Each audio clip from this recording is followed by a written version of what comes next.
Good afternoon, all. Yes.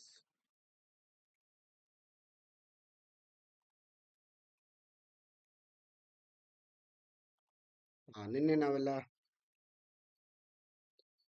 ನೋಡ್ತಾ ಇದ್ವಿ ಗ್ರಾಮ ಪಂಚಾಯತಿ ವ್ಯವಸ್ಥೆ ಯಾವ ತರ ಇತ್ತು ನಮ್ಮ ಇತಿಹಾಸದಲ್ಲಿ ಅಂತ ನೋಡ್ತಾ ಇದ್ವಿ ಅಲ್ವಾ. ಋಗ್ವೇದದಿಂದ ನೋಡ್ತಾ ಇದ್ವಿ ಅಂದ್ರೆ ವೇದಗಳ ನಾಗರಿಕತೆಯಲ್ಲಿ ಯಾವ ತರ ಇತ್ತು ಅಂತ ನೋಡ್ತಾ ಇದ್ವಿ. ಅದೇ ತರ ನಾವು ನಿನ್ನೆ ಮೌರ್ಯರ ಕಾಲವನ್ನು ನೋಡಬೇಕಾಗಿತ್ತು. ಮೌರ್ಯರ ಕಾಲದಲ್ಲಿ ಸ್ಥಳೀಯ ಸರ್ಕಾರಗಳು ಅಂದರೆ ಪಂಚಾಯತ್ ರಾಜ್ ಸಿಸ್ಟಮ್ ಯಾವ ತರ ಇತ್ತು ಅಂತ ನೋಡ್ತಾ ಇದ್ವಿ. ಎಸ್, ಇವತ್ತು ಮುಂದುವರ್ಸೋಣ ಅದನ್ನ. Yes yes, panchayat raj system ಇಂದ ಮೌರ್ಯನ್ ಎಂಪೈರ್. ಓಕೆನಾ. ನೋಡಿ, this is the Mauryan empire in two fifty B C. ಓಕೆನಾ.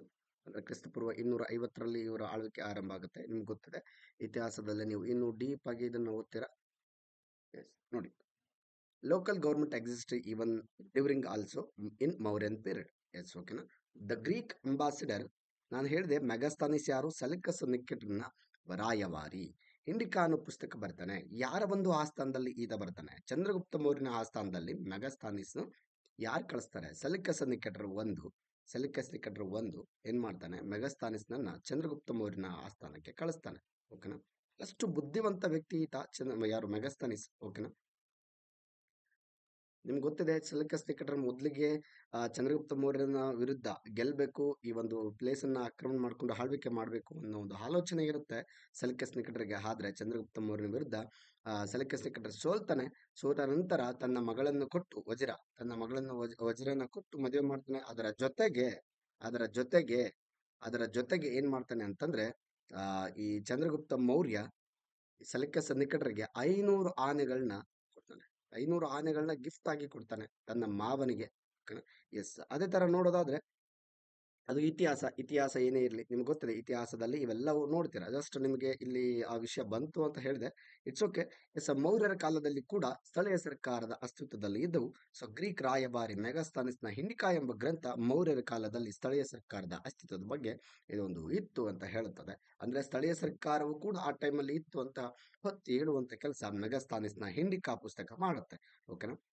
ನಿಮ್ಗೆ ಗೊತ್ತಿರಲಿ, ಈ ಇಂಡಿಕಾ ಪುಸ್ತಕ ಇನ್ನಾದರೂ ಎಲ್ಲಿದೆ ಅಂತ ಸಿಕ್ಕಿಲ್ಲ. ಓಕೆನಾ. ಸರ್, ಹಾಗಾದ್ರೆ ಇಂಡಿಕಾ ಪುಸ್ತಕ ಸಿಕ್ಕಿಲ್ಲ ಅನ್ನೋದಾದ್ರೆ ಇಂಡಿಕಾ ಪುಸ್ತಕ ಇದೆ ಅಂತ ಹೆಂಗ್ ಗೊತ್ತಾಗುತ್ತೆ ನಮ್ಗೆ? ಇಂಡಿಕಾ ಪುಸ್ತಕ ಇತ್ತು, ಈ ತರ ಇದೆ, ಇದರಲ್ಲಿ ವಿಷಯ ಇದೆ ಅಂತೇಳಿ ಬೇರೆ ಕೆಲವು ಶಾಸನಗಳಲ್ಲಿ, ಅದೇ ರೀತಿ ಕೆಲವು ದಾಖಲೆಗಳಲ್ಲಿ ನಮ್ಗೆ ಸಿಗ್ತಾ ಹೋಗುತ್ತೆ. ಓಕೆನಾ. ಎಸ್, ನೋಡಿ, Megasthenes was a Greek ambassador, Seleucus Nicator I, in the court of Chandragupta Maurya. Chandragupta ಮೌರ್ಯನ ಆಸ್ಥಾನದಲ್ಲಿ ಸೆಲೆಕಸ್ ನಿಕೆಟರ್ನ ರಾಯಭಾರಿಯಾಗಿ ಮೆಗಾಸ್ಥಾನಿಸ್ ಈ ಚಂದ್ರಗುಪ್ತ ಮೌರ್ಯನ ಆಸ್ಥಾನಕ್ಕೆ ಬರ್ತಾನೆ ಅಂತ ಹೇಳ್ಬೋದು. ಹಾಗಾಗಿ ಇಲ್ಲಿ ಬಂದು ಬಹಳಷ್ಟು ದಿನ ಇರ್ತಾನೆ. ಇಲ್ಲಿನ ಒಂದು ಪ್ರತಿಯೊಂದು ವಿಚಾರವನ್ನ ಬರಿತಾ ಹೋಗ್ತಾನೆ ತನ್ನ ಪುಸ್ತಕದಲ್ಲಿ. ಓಕೆನಾ. Yes, is Megasthenes. ನೋಡಿ, ದ ಹಿಂಡಿಕಾ ಪುಸ್ತಕ ಇಂಗ್ಲಿಷ್ ಅಲ್ಲಿ ಟ್ರಾನ್ಸ್ಲೇಟ್ ಆಗಿದೆ. What does this book Indica contain? Book ಅಲ್ಲಿ ಏನಿದೆ? ಈ ಪುಸ್ತಕದಲ್ಲಿ, ಇಂಡಿಕಾ ಪುಸ್ತಕದಲ್ಲಿ ಏನಿದೆ? ಮೆಗಾಸ್ಥಾನಿಸ್ ಇಂಡಿಕಾ ಬರೆದರು. ಇದು ಮೌರ್ಯ ಸಾಮ್ರಾಜ್ಯದಲ್ಲಿ ವಿಷಯಗಳನ್ನು ಹೇಗೆ ನಡೆಸಲಾಯಿತು ಎಂಬುದರ ಕುರಿತು ಅವರ ಸ್ವಂತ ವಿವರವಾದ ಖಾತೆಯನ್ನು ಒಳಗೊಂಡಿತ್ತು. ಅಂದ್ರೆ ಮೌರ್ಯ ಸಾಮ್ರಾಜ್ಯದಲ್ಲಿ ಇಲ್ಲಿ ಕಂಪ್ಲೀಟ್ ಆಗಿ, ಓಕೆನಾ, ಇವರ ಆಡಳಿತದ ಕುರಿತು ವಿವರಣೆಯನ್ನ ಬರಿತಾ ಹೋಗ್ತಾರೆ. ಆಮೇಲೆ ನೋಡಿ, Indica describe in the detail about Pataliputra, the capital of the Mauryan empire and it's prosperity. ಇಲ್ಲಿ ಏನಾಗುತ್ತೆ ಅಂತಂದ್ರೆ, ಇನ್ನೊಂದು ಪಾಟಲಿಪುತ್ರ ಅನ್ನೋದು ಪ್ರಾಚೀನ ಇತಿಹಾಸದ ಉದ್ದಕ್ಕೂ ಕೂಡ ಹರ್ಷವರ್ಧನ ಕಾಲದವರೆಗೂ, ಅಂದ್ರೆ ಈ ಒಂದು ಇಂಡಸ್ ವ್ಯಾಲಿ ಸಿವಿಲೈಸೇಷನ್ ಆಯ್ತು, ಋಗ್ವೇದ ಆಯ್ತು, ಈ ವೇದಗಳ ನಾಗರಿಕತೆ ಅಂತ ಹಿಡಿದು ಹರ್ಷವರ್ಧನನ ಕಾಲದವರೆಗೂ ಕೂಡ ಪಾಟಲಿಪುತ್ರ ಅನ್ನೋದು ಬಹಳಷ್ಟು ಪ್ರಸಿದ್ಧಿಯಾದಂತ ಒಂದು ನಗರ ಆಗಿರುತ್ತೆ. ನಂತರ ಹರ್ಷವರ್ಧನ ಕಾಲದ ನಂತರ ಈ ನಗರದ ಒಂದು ಪ್ರಾಮುಖ್ಯತೆ ಕಡಿಮೆ ಆಗಿ ಕನೋಜ್ಗೆ ಹೆಚ್ಚು ಪ್ರಾಮುಖ್ಯತೆ ಕೊಡ್ತಾರೆ. ನಾವು ನೋಡ್ತೀವಿ ಅಲ್ಲಿ ತ್ರಿಕೋನ ಸರಣಿ ಆಗ್ತಕ್ಕಂಥದ್ದು. ಯಾಕೆ ತ್ರಿಕೋನ ಸರಣಿ ಆಗುತ್ತೆ ನಮ್ಮ ಮಿಡ್ವೆಲ್ ಹಿಸ್ಟ್ರಿಲಿ? ಯಾಕೆ ಅಂತಂದ್ರೆ ಈ ಕನೌಜನ್ನ ಪಡಿಲಿಕ್ಕೆ. ಓಕೆನಾ. ಕನೌಜ್ಗಾಗಿ ತ್ರಿಕೋನ ಸರಣಿ ಆಗುತ್ತೆ, ತ್ರಿಕೋನ ಯುದ್ಧ ಆಗುತ್ತೆ. ಅದು ಗೊತ್ತಿದೆ, ಅದು ಮುಂದೆ ನೋಡೋಣ, ಏನೇ ಇರಲಿ ಇತಿಹಾಸದಲ್ಲಿ ನೋಡೋಣ. ಇದು ಜಸ್ಟ್ ಏನು ಸ್ಥಳೀಯ ಸರ್ಕಾರ ಯಾವ ತರ ಇತ್ತು ಅಂತಂದ್ರೆ, ಈ ಟೋಟಲ್ ಆಗಿ ಇಂಡಿಕಾ ಪುಸ್ತಕದಲ್ಲಿ ಏನಿತ್ತು, ಈ ಪಾಟಲಿಪುತ್ರದ ಬಗ್ಗೆ ಕುರಿತು ಕೂಡ ತುಂಬಾ ಡೀಟೇಲ್ ಆಗಿ ಬರೆದಿದ್ದಾರೆ ಅಂತ. ನೋಡಿ, it also contain accounts about the king, is security and life style. ಓಕೆನಾ. ರಾಜನ ಒಂದು ಪರ್ಸನಲ್ ವಿಷಯ ಆಗಿರ್ಬೋದು, ಆತನ ಒಂದು ಅರ್ಹತೆಗಳಾಗಿರ್ಬೋದು, ಅಥವಾ ಆತನಿಗೆ ಭದ್ರತೆ ಏನೆಲ್ಲ ಬೇಕು ಮತ್ತು ಆತನ ಜೀವನ ಶೈಲಿ ಹೇಗಿತ್ತು, ಆತನಿಗೆ ಎಷ್ಟು ಸೆಕ್ಯೂರಿಟಿ ಇತ್ತು ಅನ್ನೋದನ್ನು ಕೂಡ ಇಂಡಿಕಾ ಪುಸ್ತಕದಲ್ಲಿ ಮೆಗಸ್ತನಿಸ್ ಅವರು ಬಹಳಷ್ಟು ಸ್ಪಷ್ಟವಾಗಿ ಮೆನ್ಷನ್ ಮಾಡ್ತಾ ಹೋಗಿದ್ದಾರೆ ಅನ್ನೋದು ನಮಗೆ ದಾಖಲೆಗಳು ಸಿಗ್ತವೆ. ಇಂಡಿಕಾ ಪುಸ್ತಕ ಸಿಗ್ತಿಲ್ಲ ನಮಗೆ. ಓಕೆನಾ. ಎಸ್ ನೋಡಿ. ಮೌರ್ಯನ್ ವಿಲೇಜ್ ಲೆವೆಲ್ ಆಫೀಸರ್ಸ್ ಯಾರಾಗಿದ್ರು? ಓಕೆನಾ. ಮೌರ್ಯರ ಕಾಲದಲ್ಲಿ ವಿಲೇಜ್ ಲೆವೆಲ್ ಆಫೀಸರ್ ಯಾರೆಲ್ಲ ಇದ್ರು, ಯಾವ ತರ ಇದ್ರು, ಅವ್ರಿಗೆ ಏನೆಲ್ಲ ಕರಿತಾ ಇದ್ರು? ಗ್ರಾಮಿಕ ಅಂತ ಕರಿತಾ ಇದ್ರು, ಗ್ರಾಮದ ಮುಖ್ಯಸ್ಥನಿಗೆ. ಮೌರ್ಯರ ಕಾಲದಲ್ಲಿ ಅದೊಂದು ಚುನಾಯಿತ ಸಂಸ್ಥೆ ಆಗಿತ್ತು. ನೋಡಿ, ಇಲ್ಲಿ ಮೌರ್ಯರ ಕಾಲದಲ್ಲೂ ಕೂಡ ಚುನಾವಣೆ ನಡೀತಾ ಇರ್ತವೆ. ಓಕೆನಾ. ಇವ್ರು ಎಷ್ಟರ ಮಟ್ಟಿಗೆ ಪ್ರಾಮುಖ್ಯತೆ ಕೊಡ್ತಾರೆ ಅಂದ್ರೆ, ಆ ತಾವು ಡಿಕ್ಟೇಟರ್ಶಿಪ್ ಮಾಡ್ತಾರೆ. ಅದೇ ರೀತಿ ಇಲ್ಲಿ ಜನರಿಗೆ ಜನರಿಗೆ ಸ್ಥಳೀಯ ಮಟ್ಟದಲ್ಲೂ ಕೂಡ ಒಂದು ಮಟ್ಟಿಗೆ ಅಧಿಕಾರ ಕೊಡ್ತಾರೆ. ಮೌರ್ಯರ ಕಾಲದಲ್ಲಿ ಹೇಳಿಕೊಳ್ಳುವಷ್ಟು ಮಟ್ಟಿಗೆ ಸ್ಥಳೀಯ ಸರ್ಕಾರದ ಬಗ್ಗೆ ಅಷ್ಟೇನು ಪ್ರಾಮುಖ್ಯತೆ ಇಲ್ಲ. ನಾವು ಭಾರತದ ಇತಿಹಾಸದುದ್ದಕ್ಕೂ ಕೂಡ ಸ್ಥಳೀಯ ಸರ್ಕಾರಕ್ಕೆ ಹೆಚ್ಚು ಆದ್ಯತೆ ನೀಡಿದಂತ ಒಂದೇ ಒಂದು ಸಾಮ್ರಾಜ್ಯ ಎಂದರೆ ಅಥವಾ ವಂಶ ಎಂದರೆ ದಟ್ ಈಸ್ ಚೋಳ ವಂಶ. ನಾವು ನೋಡ್ತೀವಿ. ಚೋಳ ಚೋಳರು ಇಡೀ ಒಂದು ದೇಶಕ್ಕೆ ಮಾದರಿ ಚೋಳ ರಾಜವಂಶ. ಯಾವುದಕ್ಕೆ ಸಂಬಂಧಪಟ್ಟಂಗೆ? ಸ್ಥಳೀಯ ಸರ್ಕಾರಕ್ಕೆ ಸಂಬಂಧಪಟ್ಟಂಗೆ. ಓಕೆ.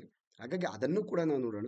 ಇಲ್ಲಿ ವಿಲೇಜ್ ಲೆವೆಲ್ ಆಫೀಸರ್ ಅಂತಂದ್ರೆ ಮೌರ್ಯರ ಕಾಲದಲ್ಲಿ ಗ್ರಾಮಿಕ ಅಂತಿತ್ತು. ಅಂದ್ರೆ ಯಾಕೆ ಹೇಳ್ತಾ ಇದ್ದೇನೆ ಇದನ್ನ, ಸ್ವಲ್ಪ ವಿಚಾರ ಆಗಿರ್ಬೋದು, ಎಕ್ಸಾಮ್ ಅಲ್ಲಿ ಕೇಳೋ ಸಾಧ್ಯತೆ ಇರುತ್ತೆ. ಮೌರ್ಯರ ಕಾಲದಲ್ಲಿ ಗ್ರಾಮದ ಮುಖ್ಯಸ್ಥನಿಗೆ ಏನೆಂದು ಕರೆಯುತ್ತಿದ್ದರು ಅಂತೇಳಿ 4 ಆಪ್ಷನ್ ಕೊಟ್ಟು ಕೇಳಿದ್ರೆ ಅವಾಗ ನಿಮಗೆ ಕನ್ಫ್ಯೂಷನ್ಸ್ ಆಗುತ್ತೆ. ಯಾಕಂದ್ರೆ ಗ್ರಾಮದ ಮುಖ್ಯಸ್ಥನನ್ನ ಎಲ್ಲಿ ನೋಡಿರ್ತಾರೆ? ಆಫೀಸರ್ ಯಾವುದು ಇದಿರುತ್ತೆ.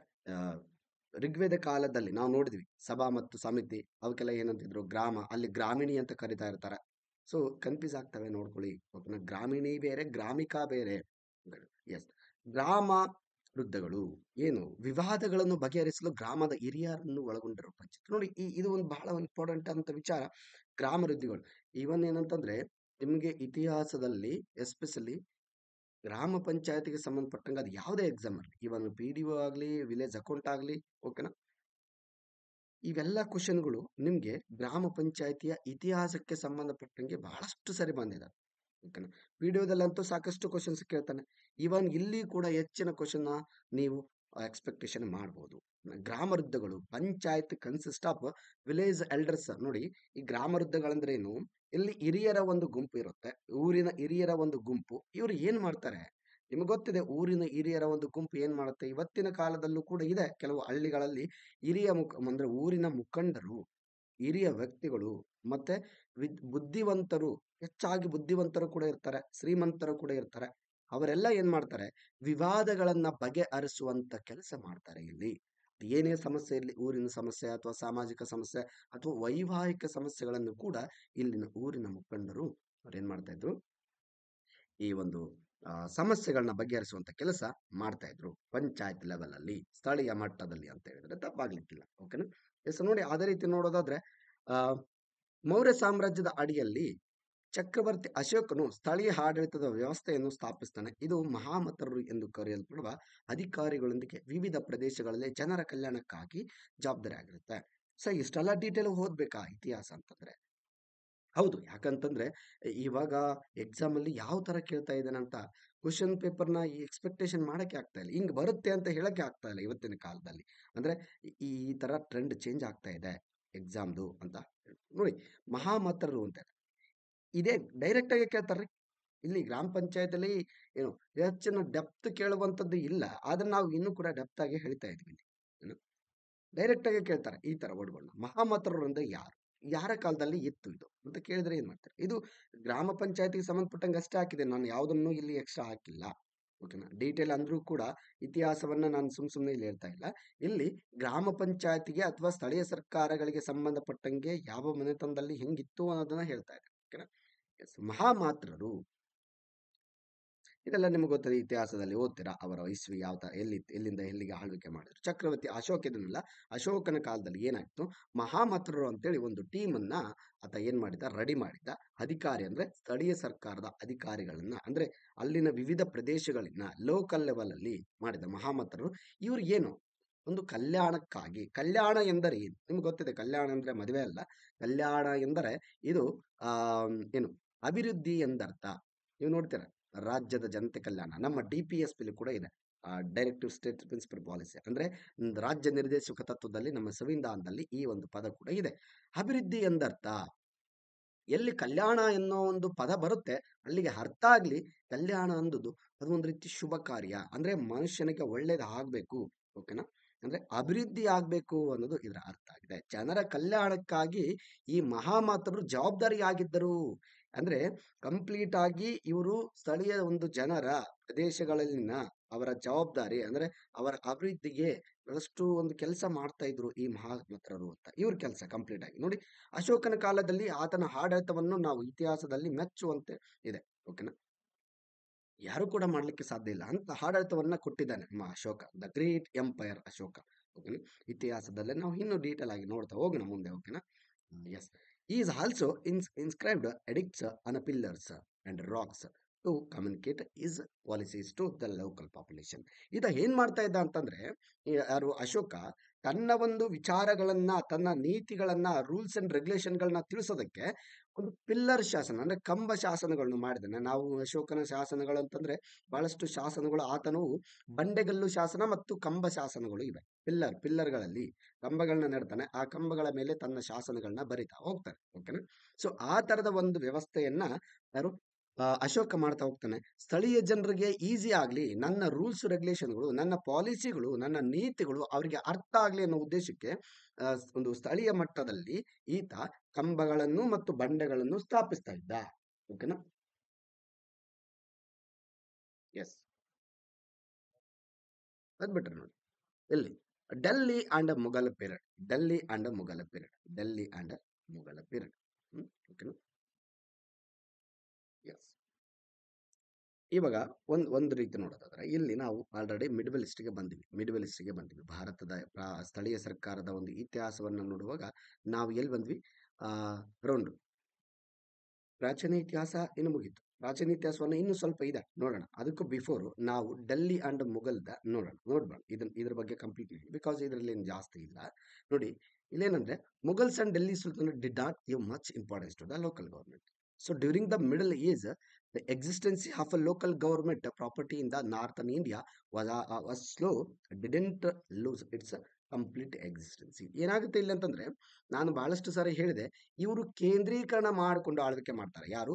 ದೆಹಲಿ ಸುಲ್ತಾನರು ಮತ್ತೆ ಮೊಘಲರು. ಇವರು ಇಸ್ಲಾಮಿಕ್ ಆಕ್ರಮಣಕಾರರು ನಮ್ಮ ದೇಶದಲ್ಲಿ ಆಕ್ರಮಣ ಮಾಡಿ ನಂತರ ಆಳ್ವಿಕೆ ಮಾಡ್ತಾರೆ. ಇದೆಲ್ಲ ನಮಗೆ ಮಧ್ಯಕಾಲೀನ ಇತಿಹಾಸದಲ್ಲಿ ಬಹಳಷ್ಟು ಡೀಟೇಲ್ ಆಗಿ ನೀವು ಓದಿರ್ತೀರಾ, ನಿಮಗೆಲ್ಲ ಗೊತ್ತಿದೆ. ಇದರ ಬಗ್ಗೆ ಹೆಚ್ಚು ಹೇಳೋ ಅವಶ್ಯಕತೆ ಇಲ್ಲ. ಆದರೆ ನಾನು ಸ್ಥಳೀಯ ಸರ್ಕಾರಗಳಿಗೆ ಇವ್ರು ಏನು ಪ್ರಾಮುಖ್ಯತೆ ಕೊಟ್ರಾ ಇಲ್ವಾ ಅನ್ನೋದು ಅಷ್ಟೇ ನೋಡ್ತಾ ಹೋಗೋಣ. ಏನಂತಂದ್ರೆ ಒಂದು ತಿಳ್ಕೊಳ್ಳಿ, ಇವರ ಇತಿಹಾಸದುದ್ದಕ್ಕೂ ಮಧ್ಯಕಾಲೀನ ಇತಿಹಾಸದಲ್ಲಿ ಸ್ಥಳೀಯ ಸರ್ಕಾರಗಳಿಗೆ ಹೆಚ್ಚು ಪ್ರಾಮುಖ್ಯತೆ ಕೊಟ್ಟಂತ ನಮ್ಮ ದಾಖಲೆಗಳು ಸಿಗೋದಿಲ್ಲ. ಯಾಕೆ ಸಿಗೋದಿಲ್ಲ ಸರ್? ಇವ್ರ ಕಾಲದಲ್ಲಿ ಯಾಕೆ ಹಿಂಗಾಯ್ತು? ದೆಹಲಿ ಸುಲ್ತಾನರು ಮತ್ತೆ ಮೊಘಲರು ಏನ್ ಮಾಡ್ತಾರೆ ಅಂತಂದ್ರೆ ಇವರು ಕೇಂದ್ರೀಕರಣ ಮಾಡ್ಕೊಂಡು ಆಳ್ತಾರೆ, ಸೆಂಟ್ರಲೈಸ್ ಮಾಡ್ಕೊಂಡು ಆಳ್ತಾರೆ. ಸೆಂಟ್ರಲೈಸ್ ಒಂದ್ ಅರ್ಥ ಮಾಡ್ಕೊಳ್ಳಿ, ಸೆಂಟ್ರಲೈಸ್ ಮತ್ತೆ ಡಿಸೆಂಟ್ರಲೈಸ್ ಅಂತ ಎರಡು ಪದಗಳು ಬರ್ತವೆ. ಕೇಂದ್ರೀಕರಣ ಮತ್ತೆ ವಿಕೇಂದ್ರೀಕರಣ ಅಂತ. ಸೆಂಟ್ರಲೈಸೇಷನ್ ಮತ್ತೆ ಡಿಸೆಂಟ್ರಲೈಸೇಷನ್ ಅಂತ ಬರ್ತವೆ. ಸೆಂಟ್ರಲೈಸೇಷನ್ ಮತ್ತೆ ಡಿಸೆಂಟ್ರಲೈಸೇಷನ್, ಕೇಂದ್ರೀಕರಣ ಮತ್ತು ವಿಕೇಂದ್ರೀಕರಣ. ಕೇಂದ್ರೀಕರಣ ಮತ್ತೆ ವಿಕೇಂದ್ರೀಕರಣಕ್ಕೆ ಇರ್ತಕ್ಕಂಥ ವ್ಯತ್ಯಾಸ ಏನ್ ಸರ್? ಸೆಂಟ್ರಲೈಸ್ ಮತ್ತೆ ಡಿಸೆಂಟ್ರಲೈಸ್. ಇನ್ ಡಿಫ್ರೆನ್ಸ್ ಇಷ್ಟೇ, ಬಹಳ ಸಿಂಪಲ್ ಆಗಿ ಹೇಳ್ತೇನೆ, ನಿಮಗೆ ಅರ್ಥ ಆಗೋ ತರ. ಸೆಂಟ್ರಲೈಸ್ ಅಂದ್ರೆ ಅಧಿಕಾರವನ್ನ ಒಬ್ಬರೇ ಇಟ್ಕೊಂಡು ಆಳುವುದು. ಅಂದ್ರೆ ಇಲ್ಲಿ ರಾಜ ಬರ್ತಾನೆ ಅಲ್ವಾ? ನಾವು ನೋಡಿ ಸುಲ್ತಾನರು ಬರ್ತಾರೆ ಇಲ್ಲಿ, ಮೊಘಲ ಸುಲ್ತಾನರು ಅಲ್ವಾ? ದೆಹಲಿ ಸುಲ್ತಾನರು, ಮೊಘಲರಲ್ಲಿ ಕೂಡ ಅವರು ಕೂಡ ಸುಲ್ತಾನರೇ, ಹೌದಲ್ವಾ? ಸೊ ಇಲ್ಲೇನಾಗುತ್ತೆ, ಇವರು ಏನ್ ಮಾಡ್ತಾರೆ ಅಂತಂದ್ರೆ ಕೇಂದ್ರೀಕರಣ ಮಾಡ್ಕೊಂಡು ಆಡ್ತಾರೆ. ಅಧಿಕಾರವನ್ನ ಬೇರೆಯವರಿಗೆ ಕೊಡೋದಿಲ್ಲ ಅವರು. ಅಂದ್ರೆ ತಮ್ಮ ಸುತ್ತಮುತ್ತ ಮಂತ್ರಿಗಳು ಇರ್ತಾರೆ, ಆದ್ರೆ ಅವರಿಗೆ ಅಷ್ಟು ಅಧಿಕಾರ ಇರೋದಿಲ್ಲ. ಫೈನಲ್ ಡಿಸಿಷನ್ ಇವರೇ ತಗೋಬೇಕಾಗಿರುತ್ತೆ. ಡಿಕ್ಟೇಟರ್ಶಿಪ್ ಇರುತ್ತೆ. ಅಂದ್ರೆ ಇದು ಸೆಂಟ್ರಲೈಸೇಷನ್. ಡಿಸೆಂಟ್ರಲೈಸ್ ಅಂದ್ರೆ ಏನು? ಇವಾಗ ಡಿಸೆಂಟ್ರಲೈಸ್ ನಮ್ಮ ಸರ್ಕಾರಗಳು ನೋಡಿ, ಭಾರತ ಸರ್ಕಾರ ಅಥವಾ ಕರ್ನಾಟಕ ಸರ್ಕಾರದಲ್ಲಿ ಯಾವ ತರ ಇದೆ ವ್ಯವಸ್ಥೆ? ಇವಾಗ ನೋಡಿ, ಒಬ್ಬ ಮಂತ್ರಿ ಇರ್ತಾನೆ ಅಥವಾ ದೇಶದಲ್ಲಿ ಪ್ರಧಾನಿ ಇರ್ತಾನೆ. ಅವ್ರೇನ್ ಮಾಡ್ತಾರೆ? ಸಚಿವರನ್ನ ಮಾಡಿರ್ತಾರೆ. ಇಲ್ಲ ಜಿಲ್ಲೆಯಲ್ಲಿ ಜಿಲ್ಲಾಧಿಕಾರಿಗಳಿರ್ತಾರೆ. ಒಬ್ಬರಿಗೆ ಒಂದೊಂದೇ ರೀತಿಯ ಅಧಿಕಾರವನ್ನ ಕೊಟ್ಟಿದ್ದಾರೆ, ಹಂಚಿಕೆ ಮಾಡಿದ್ದಾರೆ. ಇಲ್ಲಿ ಒಬ್ಬರೇ ಅಧಿಕಾರವನ್ನ ಇಟ್ಕೊಂಡು ಸರ್ವಾಧಿಕಾರತ್ವ ಮಾಡಿ ಆಳ್ತಾ ಇಲ್ಲ ಇಲ್ಲಿ, ಹೌದಲ್ವಾ? ಇದನ್ನು ಬಹಳ ಸ್ಪಷ್ಟವಾಗಿ ನಾವು ನೋಡ್ಬೇಕಾಗುತ್ತೆ. ದೆಹಲಿ ಮತ್ತೆ ಮೊಘಲರ ಕಾಲದಲ್ಲಿ ಸ್ಥಳೀಯ ಸರ್ಕಾರಗಳಿಗೆ ಪ್ರಾಮುಖ್ಯತೆಯನ್ನು ಕೊಡೋದಿಲ್ಲ ಅವರು. ಸೆಂಟ್ರಲೈಸ್ ಮಾಡ್ಕೊಂಡು ಆಳ್ತಾರೆ. ಇಲ್ಲಿ ನೋಡಿ, ನಮ್ಮ ಮೌರ್ಯರ ಕಾಲದಲ್ಲಾಯ್ತು ಅಥವಾ ಋಗ್ವೇದ ಕಾಲದಲ್ಲಾಯ್ತು, ಅಲ್ಲಿ ಸ್ವಲ್ಪ ಮಟ್ಟಿಗೆ ನೋಡ್ತೀವಿ. ಯಾಕಂದ್ರೆ ಅಧಿಕಾರವನ್ನ ಸ್ಥಳೀಯ ಮಟ್ಟದಲ್ಲೂ ಕೂಡ ಹೆಚ್ಚಿನ ಆದ್ಯತೆ ಕೊಟ್ಟು ನೋಡ್ತಾರೆ. ಇವನ್ ಇಲ್ಲಿ ಏನಂತಂದ್ರೆ ಚೋಳರ ಕಾಲದಲ್ಲಂತೂ ಹೇಳ್ಬೇಕಂತಂದ್ರೆ ಕಂಪ್ಲೀಟ್ ಆಗಿ ತಾವು ಹೆಸರಿಗೆ ಮಾತ್ರ ರಾಜರಿರ್ತಾರೆ. ದೇಶದಲ್ಲಿ ಯಾವುದೇ ಒಂದು ಆಪತ್ತು ಬಂದು, ತಮ್ಮ ಒಂದು ಪ್ರದೇಶದಲ್ಲಿ ಯಾವುದೇ ಆಪತ್ತು ಬಂತು ಅಥವಾ ಬೇರೆ ಒಂದು ಪ್ರದೇಶದವರು ಆಕ್ರಮಣ ಮಾಡಿದಾಗ ಮಾತ್ರ ಇವರು ತಾವು ರಾಜರಾಗಿ ಅದರ ವಿರುದ್ಧ ಹೋರಾಡಿ ಜನರಿಗೆ ರಕ್ಷಣೆ ಕೊಡುವಂತ ಕೆಲಸ ಚೋಳರ ಕಾಲದಲ್ಲಿ ಆಗುತ್ತೆ. ಆದ್ರೆ ಸ್ಥಳೀಯ ಸರ್ಕಾರದಲ್ಲಿ ಇವ್ರು ಯಾವುದೇ ರೀತಿ ಮೂಗು ದೂರಿಸುವಂತ ಕೆಲಸ ಮಾಡೋದಿಲ್ಲ. ಸ್ಥಳೀಯ ಸರ್ಕಾರಕ್ಕೆ ಬಹಳಷ್ಟು ಅಧಿಕಾರ ಕೊಟ್ಬಿಡ್ತಾರೆ. ನೀವು ಮಾಡಿ, ನಿಮ್ಮೂರಲ್ಲಿ ನಿಮ್ಗೆ ಪ್ರಾಬ್ಲಮ್ಸ್ ಗೊತ್ತಿರ್ತದೆ, ನೀವು ಮಾಡಿ. ಏನಾದ್ರೂ ಸಮಸ್ಯೆ ಆಯ್ತಾ, ನಿಮ್ಮಲ್ಲಿ ಯಾರಾದ್ರೂ ಗೊಂದಲ ಮಾಡ್ತಾರಾ, ನಮಗೆ ಬಂದು ಹೇಳಿ, ಅವಾಗ ನಾವು ಅದನ್ನ ಬಗೆಹರಿಸ್ತೀವಿ ಅನ್ನೋ ಕೆಲಸವನ್ನ ಚೋಳರ ಕಾಲದಲ್ಲಿ ನೋಡ್ತೀವಿ ನಾವು. ಅದಕ್ಕೆ ರೀ ಚೋಳರ ಕಾಲದಲ್ಲಿ ಸ್ಥಳೀಯ ಸರ್ಕಾರಗಳಿಗೆ ಇಷ್ಟು ಮಹತ್ವ ಕೊಡ್ತಾರೆ ಅಂತಂದ್ರೆ ಇಟ್ಸ್ ಅಲ್ಟಿಮೇಟ್ ಅಂತ ಹೇಳ್ಬೋದು. ಓಕೆನಾ? ನೋಡೋಣ ಮುಂದೆ ಚೋಳರ ಕಾಲದಲ್ಲಿ ಏನಾಗುತ್ತೆ ಅಂತ. ಓಕೆನಾ? ನೋಡಿ, ಆ, ಕಾರಣ ಮಧ್ಯ ಈಗಿನ ಕಾಲದಲ್ಲಿ ಸ್ಥಳೀಯ ಸರ್ಕಾರದ ಅರ್ಥ ಆಯ್ತಲ್ಲ. ಡಿಸೆಂಟ್ರಲೈಸ್ ಅಂದ್ರೆ ಅಧಿಕಾರವನ್ನ ಹಂಚಿಕೆ ಮಾಡೋದು. ಸಾರಿ, ಡಿಸೆಂಟ್ರಲೈಸ್ ಅಂದ್ರೆ ಅಧಿಕಾರವನ್ನ ಹಂಚಿಕೆ ಮಾಡೋದು, ಒಬ್ಬರಲ್ಲಿ ಅಧಿಕಾರ ಇರೋದಿಲ್ಲ. ಇವಾಗ ನಮ್ಮ ಭಾರತ ಸರ್ಕಾರ ಆಯ್ತು ಅಥವಾ ರಾಜ್ಯ ಸರ್ಕಾರ ಆಯ್ತು, ಇದು ಡಿಸೆಂಟ್ರಲೈಸ್ ವಿಕೇಂದ್ರೀಕರಣ ಮಾಡ್ಕೊಂಡು ಆಳ್ವಿಕೆ ಮಾಡ್ತಾ ಇದ್ದಾರೆ ನಮ್ಮ ದೇಶದಲ್ಲಿ. ಓಕೆನಾ? ನಮ್ಮ ಸಂವಿಧಾನದಲ್ಲಿ. ಆದ್ರೆ ಇವರ ಕಾಲದಲ್ಲಿ ಮಾತ್ರ ನಾವು ಹೆಚ್ಚಾಗಿ ಏನಂತಂದ್ರೆ ಸೆಂಟ್ರಲೈಸೇಷನ್ ನೋಡ್ತೀವಿ. ಅಂದ್ರೆ ಕೇಂದ್ರೀಕರಣ ಮಾಡ್ಕೊಂಡು ಆಳ್ವಿಕೆ ಮಾಡ್ತಾರೆ ಇವರು. ಹಾಗಾಗಿ ಎಲ್ಲಿ ಸ್ಥಳೀಯ ಮಟ್ಟದ ಸರ್ಕಾರಗಳಿಗೆ ಹೆಚ್ಚಿನ ಆದ್ಯತೆ ಸಿಗೋದಿಲ್ಲ ಅಂತ ಸ್ಪಷ್ಟವಾಗಿ ನಮಗೆ ಅರ್ಥ ಆಗುತ್ತೆ. ಓಕೆನಾ? ಕಾರಣ ಮಧ್ಯಯುಗೀನ ಕಾಲದಲ್ಲಿ ಸ್ಥಳೀಯ ಸರ್ಕಾರದ ಆಸ್ತಿ ಅಸ್ತಿತ್ವದ ಒಂದು ಉತ್ತರ ಭಾರತದಲ್ಲಿ ಮಂದಗತಿಯಲ್ಲಿ ಸಾಗಿತ್ತು. ಆದರೂ ಓಕೆನಾ, ಸಂಪೂರ್ಣ ಅಸ್ತಿತ್ವಕ್ಕೆ ಕಳೆದುಕೊಳ್ಳದೆ ದಕ್ಷಿಣ ಭಾರತದಲ್ಲಿ ಮಾತ್ರ ತನ್ನ ಅಸ್ತಿತ್ವವನ್ನು ಉಳಿಸಿಕೊಂಡು ಆಧುನಿಕ ಭಾರತದ ಹೆಜ್ಜೆ ಹಾಕುತ್ತೆ. ಇಲ್ಲಿ ಏನಂತಂದ್ರೆ ಒಂದು ನೆನಪಿಕೊಳ್ಳಿ, ದೆಹಲಿ ಸುಲ್ತಾನರ ಕಾಲದಲ್ಲಿ ಮತ್ತೆ ಮೊಘಲರ ಕಾಲದಲ್ಲಿ ಇಲ್ಲಿ ಆ ಉತ್ತರ ಭಾರತದಲ್ಲಿ ಕಂಪ್ಲೀಟ್ ಆಗಿ ಸ್ಥಳೀಯ ಸರ್ಕಾರಕ್ಕೆ ಯಾವುದೇ ರೀತಿ ಮನ್ನಣೆ ಇರೋದಿಲ್ಲ ಅಲ್ಲಿ. ಆದ್ರೆ ಈ ಚೋಳರ ಒಂದು ಅಡಿಪಾಯ ಇರುತ್ತೆ. ಇದು ಮಧ್ಯಕಾಲೀನ ಇತಿಹಾಸ. ನಾವು ಇವಾಗ ಚೋಳರನ್ನು ನೋಡೋಣ. ಅಂದ್ರೆ ಪ್ರಾಚೀನ ಇತಿಹಾಸದಲ್ಲಿ ಮತ್ತೆ ಅವ್ರನ್ನ ತರ್ತೀನಿ ನಾನು ಇವಾಗ. ಪ್ರಾಚೀನ ಇತಿಹಾಸದ ಒಂದು ಪಂಚಾಯತ್ ರಾಜ್ ವ್ಯವಸ್ಥೆ ಇನ್ನೂ ಮುಗ್ದಿಲ್ಲ. ಇದನ್ನ ಹೇಳ್ಬಿಟ್ರೆ ಇದು ಮುಗಿದ್ಬಿಡುತ್ತೆ ಅಂತ. ಓಕೆನಾ? ಎಸ್. ಹಾಗಾಗಿ ಇಲ್ಲಿ ಏನಂತಂದ್ರೆ ಆಮ್, ಆ, ಈ ದೆಹಲಿ ಸುಲ್ತಾನ್ ಮಿಡ್ವೆಲಿಸ್ಟ್ ಇವರು ಅಧಿಕಾರ ಕೊಡೋದಿಲ್ಲ. ಆದ್ರೆ ಅವತ್ತಿನ ಕಾಲದಲ್ಲಿ ದಕ್ಷಿಣ ಭಾರತ ಅಂದ್ರೆ ಯಾವುದು, ಚೋಳರ ಕಾಲದಲ್ಲಿ ಎಸ್ಪೆಷಲಿ ದಕ್ಷಿಣ ಭಾರತ ಅಂದ್ರೆ ಡೀಪ್ ಸೌತ್ ಅಂತ ಹೇಳ್ಬೋದು. ದಕ್ಷಿಣ ಭಾರತ ಡೀಪ್ ಸೌತ್. ಓಕೆನಾ?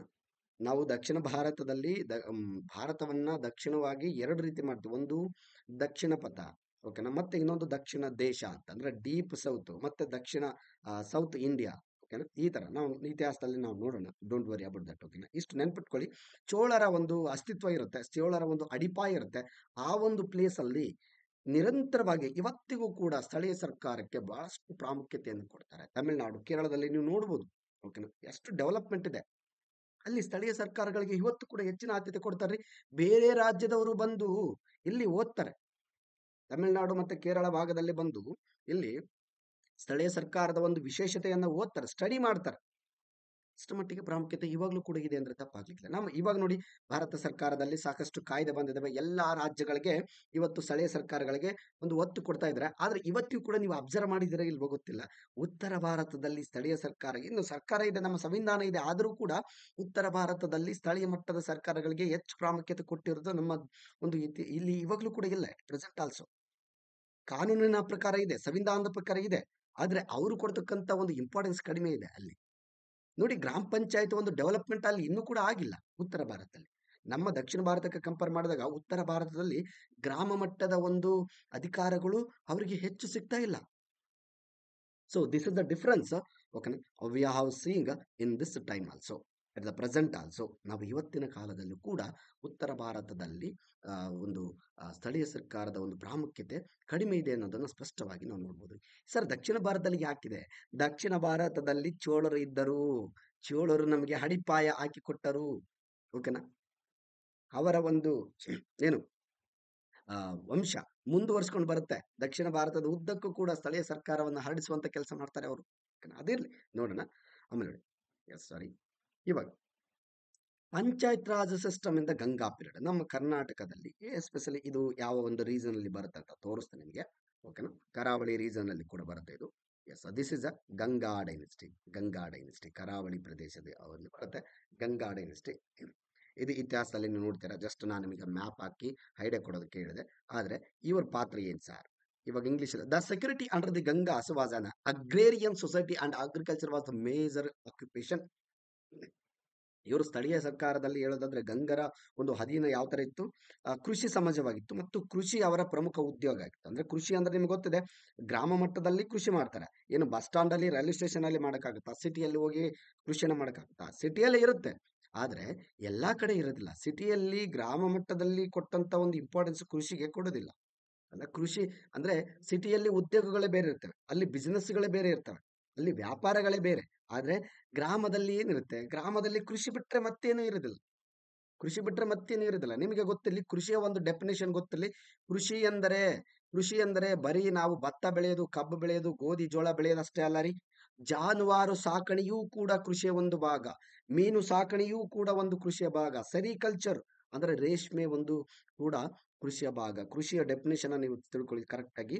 ಕೃಷಿ ಅಂದರೆ ಬರೀ ಈ ಕಬ್ಬು ಬೆಳೆಯೋದು, ಜೋಳ ಬೆಳೆಯೋದು, ಭತ್ತ ಬೆಳೆಯೋದಷ್ಟೇ ಅಲ್ಲ. ಜಾನುವಾರು ಅಂದ್ರೆ ದನ ಸಾಕಾಣೆ, ಪಶು ಸಂಗೋಪನೆ ಮಾಡುವುದು ಕೂಡ ಕೃಷಿಯ ಒಂದು ಭಾಗ. ಇದು ಕೃಷಿಯ ಡೆಫಿನೇಷನ್ ನಿಮಗೆ ಗೊತ್ತಿರಲಿ. ಓಕೆನಾ? ಇಲ್ಲಿ ಅದೇನೇ ಇರಲಿ. ಎಸ್, ಗಂಗರ ಆದಿಯಿಂದಲೇ ಅಂದ್ರೆ ಕೃಷಿಯ ಸಮಾಜವಾಗಿತ್ತು ಅದು. ಆಮೇಲೆ ಕೃಷಿ ಅವರ ಪ್ರಮುಖ ಉದ್ಯೋಗವಾಗಿತ್ತು ಗಂಗರ ಕಾಲದಲ್ಲಿ. ಅಂದ್ರೆ ಅರ್ಥ ಮಾಡ್ಕೊಳ್ಳಿ, ಇಲ್ಲಿ ಕೂಡ ಸ್ಥಳೀಯ ಸರ್ಕಾರದ ಒಂದು ಪ್ರಾಮುಖ್ಯತೆ ಇದೆ ಅಂತ. ಇಲ್ಲಿ ಕೃಷಿಗೆ ಇಂಪಾರ್ಟೆನ್ಸ್ ಇದೆ ಅಂದ್ರೆ ಅಲ್ಟಿಮೇಟ್ಲಿ ಅಲ್ಲಿ ಗ್ರಾಮ ಮಟ್ಟದಲ್ಲಿ ಇಂಪಾರ್ಟೆನ್ಸ್ ಕೊಡ್ಲೇಬೇಕು ಅಲ್ಟಿಮೇಟ್ಲಿ. ಎಸ್, ನೋಡಿ, ವರ್ಣ ಪದ್ಧತಿಯ ಆಧಾರದ ಮೇಲೆ ಸಮಾಜವನ್ನು 4 ವರ್ಣಗಳಾಗಿ ವಿಂಗಡಿಸಲಾಗಿದೆ. ಇಲ್ಲಿ ಏನಂತಂದ್ರೆ ಗಂಗರ ಕಾಲದಲ್ಲಿ ದೆರ್ ಆಸ್ ಅ ವರ್ಣ ಸಿಸ್ಟಮ್. ಓಕೆನಾ? ನಾವು ಈ ವರ್ಣ ಸಿಸ್ಟಮ್ನ ಉತ್ತರ ವೇದ ಕಾಲದಲ್ಲಿ ನೋಡ್ತೀವಿ. ಉತ್ತರ ವೇದ ಕಾಲದಲ್ಲಿ ಕಂಪ್ಲೀಟ್ ಚೇಂಜ್ ಆಗುತ್ತೆ ರೀ ನಮ್ಮ ಪರಿಸ್ಥಿತಿ. ಇಲ್ಲಿ ಅದೇನೇ ಇರಲಿ ಇತಿಹಾಸದಲ್ಲಿ. ಎಸ್, ನೋಡಿ, ಬ್ರಾಹ್ಮಣರು ಧಾರ್ಮಿಕ ಚಟುವಟಿಕೆಗಳನ್ನು ಮತ್ತೆ ಯಜ್ಞಗಳನ್ನು ನಿರ್ವಹಿಸ್ತಾರೆ. ಪುರೋಹಿತ ವರ್ಗ, ಇದು ಪುರೋಹಿತ ವರ್ಗ. ಅವರು ಬ್ರಾಹ್ಮಣರು ಮೊದಲಿಂದನೂ ಅಷ್ಟೇ, ಇವಾಗ್ಲೂ ಕೂಡ ಅಷ್ಟೇ. ಇವರ ಉದ್ಯೋಗ ಒಂದು ಪೂಜೆ ಮಾಡೋದು, ಯಜ್ಞ ಯಾಗಾದಿಗಳನ್ನ ಮಾಡೋದು, ಅದಲ್ವಾ? ಇವತ್ತು ಕೂಡ ಬ್ರಾಹ್ಮಣರು ಒಂದು ಟೆಂಪಲ್ಗಳಲ್ಲಿ ಒಂದು ಪೂಜೆಗಳನ್ನ ಮಾಡ್ತಾರೆ, ಬಹಳಷ್ಟು ಪ್ರಾಮುಖ್ಯತೆ ಕೊಡ್ತಾರೆ. ಇವತ್ತಿಗೂ ಕೂಡ ಇದೆ ಇದು ಒಂದು ವಾತಾವರಣ, ಅಲ್ವಾ? ಇಲ್ಲಿ ಅದೇನಿರಲಿ, ಕ್ಷತ್ರಿಯ ಕೆಲಸ ಏನು, ಮುಖ್ಯವಾಗಿ ಸಮಾಜವನ್ನು ರಕ್ಷಿಸುವ ಯೋಧರು ಮತ್ತು ಆಡಳಿತಗಾರರು ಇಲ್ಲಿದ್ರು. ಓಕೆನಾ? ಟೋಟಲ್ ಆಗಿ ಈ ಮೇನ್ ಆಗಿ ಹೇಳ್ಬೇಕಂತ 4 ವರ್ಣ ಸಿಸ್ಟಮ್ ಇದ್ವು. ಅದರಲ್ಲಿ 2 ಮೇನ್ ಆಗಿ ನಾವು ನೋಡ್ತೀವಿ, ಬ್ರಾಹ್ಮಣ ಮತ್ತು ಕ್ಷತ್ರಿಯ. ಕ್ಷತ್ರಿಯರ ಕೆಲಸ ಏನು, ನಮ್ಮ ಇತಿಹಾಸದಲ್ಲಿ ನಾವು ನೋಡ್ತೀವಿ. ಈವನ್ ಪ್ರಾಚೀನ ಇತಿಹಾಸದಲ್ಲಿ ಅಂದ್ರೆ ವೇದಗಳ ಕಾಲದಲ್ಲಿ ಕ್ಷತ್ರಿಯರ ಕೆಲಸ ಏನಾಗಿತ್ತು, ವೇದಗಳ ಕಾಲದಿಂದಲೂ ಕ್ಷತ್ರಿಯರಂದ್ರೆ ಇವರು ರಾಜರಾಗ್ಬೇಕು, ಯೋಧರಾಗ್ಬೇಕು. ಇವ್ರ ಕೆಲಸ ಏನು, ಒಂದು ಪ್ರದೇಶವನ್ನ ರಕ್ಷಣೆ ಮಾಡೋದು. ಪ್ರದೇಶವನ್ನ ರಕ್ಷಣೆ ಮಾಡೋ ಜವಾಬ್ದಾರಿ ಯಾರಿಗಿರುತ್ತೆ, ರಾಜನಿಗೆ ಇರುತ್ತೆ, ರಾಜರಿಗೆ ಇರುತ್ತೆ. ರಾಜರು ಒಂದು ಪ್ಲೇಸ್ ಅನ್ನ ರಕ್ಷಣೆ ಮಾಡುವಂತ ಕೆಲಸ ಮಾಡಬೇಕು. ಕ್ಷತ್ರಿಯರೆಲ್ಲರೂ ಕೂಡ ರಾಜರಾಗಬೇಕು ಅನ್ನೋದು ಇತಿಹಾಸದಲ್ಲಿ ನಾವು ನೋಡ್ತೀವಿ. ಅದೇ ತರ ಗಂಗರ ಕಾಲದಲ್ಲೂ ಕೂಡ ಇವರಿಗೆ ಕ್ಷತ್ರಿಯರ ಕೆಲಸ ಈ ರಕ್ಷಿಸುವ, ಸಮಾಜವನ್ನು ರಕ್ಷಿಸುವ ಮತ್ತು ಯೋಧರ ಆಡಳಿತ ಮತ್ತು ಯೋಧರಾಗುವ ಕೆಲಸ, ಅದೇ ರೀತಿ ಆಡಳಿತ ಮಾಡುವುದು ಇವರ ಜವಾಬ್ದಾರಿ ಆಗಿತ್ತು. ಎಲ್ಲಿ sir, local government during the Ganga period ಯಾವ ತರ ಇತ್ತು, ಕರ್ನಾಟಕವನ್ನು ದೀರ್ಘ ಒಂದು ಅವಧಿಯವರೆಗೆ ಆಳಿದ ಗಂಗರ ಮನೆತನ ಒಂದು ದೀರ್ಘಾವಧಿ ಅಸ್ತಿತ್ವಕ್ಕೆ ಅವರ ಕಾಲದಲ್ಲಿ ಸ್ಥಳೀಯ ಒಂದು ಸರ್ಕಾರ ಮೂಲ ಕಾರಣ ಎಂದು ಹೇಳ್ಬೋದು. ಗಂಗರ ಕಾಲದಲ್ಲಿ ಸ್ಥಳೀಯ ಸರ್ಕಾರದ ಹಂತಗಳು ಇವು. ಇಲ್ಲಿ ನೋಡಿ, ನಾವು ನೋಡೋಣ. ಇಲ್ಲಿ ನಮ್ಮ ಒಂದು ಕರ್ನಾಟಕವನ್ನು ಕೂಡ ಇವರು ಆಳ್ತಾರೆ, ದೀರ್ಘವಾಗಿ ಆಳ್ತಾರೆ. ಇಲ್ಲಿ ಗಂಗರು ಅಂತಂದ್ರೆ ವೆಸ್ಟರ್ನ್ ಗಂಗರು ಬರ್ತಾರೆ, ಓಕೆನಾ? ಆಮೇಲೆ ಈಸ್ಟರ್ನ್ ಗಂಗರು ಬರ್ತಾರೆ. ಅಂದ್ರೆ ಪೂರ್ವ ಚಾಳಕ್ಯರು ಬರ್ತಾರೆ, ಪಶ್ಚಿಮ ಚಾಳಕ್ಯರು ಕೂಡ ಬರ್ತಾರೆ. ಇದು ನೆನಪಲ್ಲಿ. ಅದು ಮುಂದೆ ನೀವು ಇತಿಹಾಸದಲ್ಲಿ ಇದೆಲ್ಲ ನೋಡ್ತೀರಿ. ನಾನು ಇಲ್ಲಿ ಇರ್ತಾ ಇತ್ತು ಗಂಗಾ ಪೀರಿಯಡ್ ಯಾವ ತರ ಇತ್ತು ಇತಿಹಾಸದಲ್ಲಿ, ಅಂದ್ರೆ ಪ್ರಾಚೀನ ಇತಿಹಾಸದಲ್ಲಿ ಸ್ಥಳೀಯ ಸರ್ಕಾರದ ಪ್ರಾಮುಖ್ಯತೆ ಮಾತ್ರ ನಾ ಹೇಳ್ತಾ ಇದ್ದೀನಿ ಇಲ್ಲಿ. ಓಕೆನಾ? ಮತ್ತೆ ಸರ್ ನೀವೇನೋ ಹೇಳ್ತಾ ಇದ್ದೀರಾ ಅಂತ ಕನ್ಫ್ಯೂಸ್ ಆಗೋ ಅವಶ್ಯಕತೆ ಇಲ್ಲ. ಎಸ್, ಇರ್ಲಿ. ಕೋರ್ಸ್ ವಿಲೇಜ್, ಇವ್ರ ಕಾಲದಲ್ಲಿ ಏನಿತ್ತು, ವಿಲೇಜ್ ನ ಒಂದು ಪಾತ್ರ ಏನಿತ್ತು ನೋಡೋದು. This was a most important stage of a local government during the Ganga dynasty. It is headman was called Gaunda, and these Gaundas had assistant called Shanuboga and Talvara also. Yes, ಗ್ರಾಮ ಅಂತ ಇತ್ತು ಗಂಗರ ಕಾಲದಲ್ಲಿ. ಈ ಗಂಗರ ಕಾಲದಲ್ಲಿ ಇದ್ದಂತ ಗ್ರಾಮದ ಮುಖ್ಯಸ್ಥ ಗಾವುಂಡ ಎಂದಾಗಿದ್ದ. ಈ ಗಾವುಂಡ ಗ್ರಾಮದ ಮುಖ್ಯಸ್ಥನಾಗಿದ್ದ. ಇವನಿಗೆ ಸಹಾಯಕಾರಿಯಾಗಿ 2 ವ್ಯಕ್ತಿಗಳಿದ್ರು, ಅದೇ ತಳವಾರ ಮತ್ತು ಸಹಾಯಕರು ಇದ್ರು. ತಳವಾರ ಮತ್ತೆ ಶಾನುಭೋಗ, ಇವರಿಬ್ರು ಸಹಾಯಕರಾಗಿದ್ರು. ನಿಮ್ಗೆ ಗೊತ್ತಿದೆ, ಇವರೆಲ್ಲ ಊರಿನ ಎಲ್ಲ ಒಂದು ಸಣ್ಣ ಪುಟ್ಟ ತಳದಿಂದ, ಓಕೆನಾ, ತಳಮಟ್ಟದಿಂದ ಇವರು ಊರಿನವರೇ ಆಗಿರ್ತಾರೆ. ಹಾಗಾಗಿ ಊರಿನಲ್ಲಿ ಪ್ರತಿಯೊಬ್ಬ ವ್ಯಕ್ತಿಗಳ ಹೆಸರು ಕೂಡ ಗೊತ್ತಿರುತ್ತೆ ಇವರಿಗೆ. ಪ್ರತಿಯೊಬ್ಬ ವ್ಯಕ್ತಿಗಳ ಹೆಸರು ಕೂಡ ಗೊತ್ತಿರುತ್ತೆ. ಆಮೇಲೆ ಅವರ ಮನೆಯಲ್ಲಿ, ಓಕೆನಾ, ಪ್ರತಿಯೊಂದು ಗೊತ್ತಿರುತ್ತೆ. ಯಾಕಂದ್ರೆ ಇವರೆಲ್ಲ ಊರಿನಲ್ಲಿ ಕೆಲವು ವಿಚಾರಗಳನ್ನ ತಿಳಿಸ್ತಾ ಇರ್ತಾರೆ. ನಿಮ್ಗೆ ಗೊತ್ತಿದೆ. Yes, okay. ಆ ಗ್ರಾಮದ ನಂತರ ಅಗ್ರಹಾರಗಳು ಕಂಡು ಬರ್ತವೆ. ಅಗ್ರಹಾರಗಳು ಕಂಡು ಬರ್ತಿದ್ವು. ಅಗ್ರಹಾರಗಳಲ್ಲಿ ದ್ವಿಜರಲ್ಲಿ ಉನ್ನತವಾಗಿದ್ದ ಬ್ರಾಹ್ಮಣ ವರ್ಣದವರು ಇಲ್ಲಿ ವಾಸ ಮಾಡ್ತಿದ್ರು. ಅಗ್ರಹಾರಗಳು ಅಂದ್ರೆ ಈ ಅಗ್ರಹಾರಗಳು ಗ್ರಾಮ ಅಂದ್ರೆ ಗ್ರಾಮ ಆದ್ರೆ ಅಗ್ರಹಾರ ಅಂದ್ರೆ ನೀವು ತಾಲೂಕು ಮಟ್ಟಕ್ಕೆ ಇದನ್ನು ಕಂಪೇರ್ ಮಾಡ್ಬೇಕು ಇವತ್ತು. ಓಕೆ, ತಾಲೂಕು ಮಟ್ಟ. ಆಮೇಲೆ ನೋಡಿ, ಗ್ರಾಮ ಮತ್ತು ಅಗ್ರಹಾರದ ನಂತರ ನಾಡು ಅಂತ ಇತ್ತು. ಇದು ಗಂಗರ ಕಾಲದಲ್ಲಿ ಸಾರಿ ಇಲ್ಲಿ ನೋಡಿ, ಗ್ರಾಮ ಎಂದರೆ ಗೊತ್ತಿದೆ ನಿಮಗೆ, ಗ್ರಾಮ. ಆಮೇಲೆ ಇದರ ನಂತರ ಬರೋದು ಯಾವುದು? ಅಗ್ರಹಾರಗಳು. ಅಗ್ರಹಾರಗಳು ಅಗ್ರಹಾರಗಳು ಓಕೆನಾ. ಇದರ ನಂತರ ಬರೋದು ಯಾವುದು? ನಾಡು.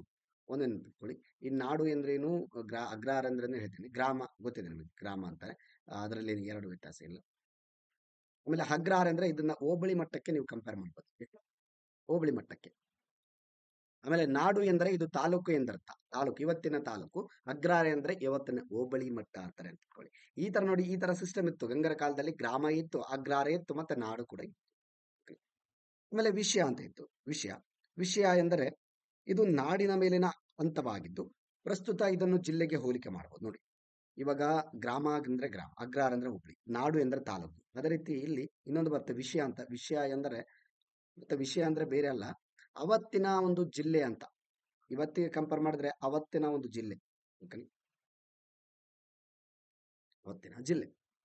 ಸರ್ ಅದೇನಿರ್ಲಿ, ಪಂಚಾಯತ್ ರಾಜ್ ಸಿಸ್ಟಮ್ ಇಂದ ಚೋಳ ಪೀರಿಯಡ್ ನಾವು ಬಂದ್ವಿ ಇವಾಗ, ಓಕೆನಾ. ಇದಿಷ್ಟು ಗಂಗರ ಒಂದು ಆಡಳಿತದಲ್ಲಿ ಇದ್ದಂತ ಒಂದು ಪರಿಸ್ಥಿತಿ, ಗ್ರಾಮಾಡಳಿತ. ಹ್ಮ್ ನಾ ಹೇಳ್ತೇನಲ್ಲ, ಈ ಇತಿಹಾಸ ಅಂತ ಬಂದ್ರೆ, ಸ್ಥಳೀಯ ಸರ್ಕಾರ ಅಂತ ಬಂದ್ರೆ, ಇಲ್ಲಿ ರಾಜರು ಇರ್ತಾರೆ, ತಾವು ಮೇನ್ ಆಗಿರ್ತಾರೆ. ಆದ್ರೆ ಚೋಳರ ಕಾಲದಲ್ಲಿ ರಾಜರು ಮೇನ್ ಆಗಿರಲ್ಲ ರೀ. ನಿಮ್ಗೆ ಗೊತ್ತಿರಲಿ, ಅವ್ರಿಗೆ ಎಂತ ಒಂದು ತ್ಯಾಗ ಜೀವಿಗಳು ರಾಜರು ಅಂದ್ರೆ. ಚೋಳರ ಕಾಲದಲ್ಲಿ ಅಧಿಕಾರವನ್ನ ಸ್ಥಳೀಯ ಮಟ್ಟದಲ್ಲಿ ನೀವೇ ನಿರ್ಧಾರ ತಗೊಳ್ಳಿ ಅಂತ ಬಿಡ್ತಾರೆ ಅವರು. ನಿಮ್ಮ ಊರಿನ ಪರಿಸ್ಥಿತಿ ನಿಮಗೆ ಗೊತ್ತಿರುತ್ತೆ. ಏನೋ ದೊಡ್ಡ ಮಟ್ಟದಲ್ಲಿ ಬಂದಾಗ, ಅದು ಸಮಸ್ಯೆ ಬಗೆಹರಿದಿದ್ದಾಗ ನಮ್ಮ ಹತ್ರ ತಗೊಂಡ್ ಬನ್ನಿ, ನಾವು ಅದನ್ನ ಸಾಲ್ವ್ ಮಾಡ್ತೀವಿ ಅನ್ನೋ ಮನೋಭಾವನೆ ರೀ. ಆದ್ರೆ ಇವರ ಕಂಟ್ರೋಲ್ ಅಲ್ಲಿ ಇತ್ತು ಪ್ರದೇಶ. ಹಾಗಂತ ಅಲ್ಲಿ ಯಾವುದೋ ಪ್ರತ್ಯೇಕ ರಾಜ ಇರ್ಲಿಲ್ಲ. ಸ್ಥಳೀಯ ಮಟ್ಟದಲ್ಲಿ ಇವರು ಯಾರೇ ಇದ್ರು ಕೂಡ ಅಧಿಕಾರ ಕೊಟ್ಟಿದ್ರು ಅಷ್ಟೇ.